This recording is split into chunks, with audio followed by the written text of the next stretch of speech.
ఒక ఆత్మీయునిలో రక్షణ సంపూర్ణం అవ్వాలంటే 24 గంటల్లో ఎన్నిసార్లు పరలోకము, నిత్యరాజ్యము, పరిశుద్ధులు, జ్యేష్ఠుల స్వాస్థ్యం, నిత్య మహిమ, యుగాయుగం ప్రభుతో ఉండబోతున్నావు.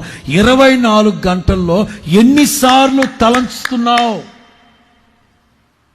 కనీసం 24 గంటల్లో ఒక్కసారైనా పరలోకాన్ని గురించి తలంచుకుంటున్నావా?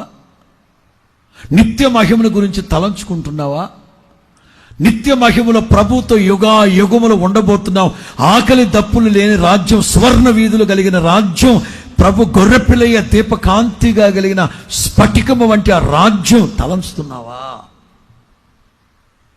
దేవుడు అంటారు, పాలు తేనెలు ప్రవహించే సువిశాలమైన మంచి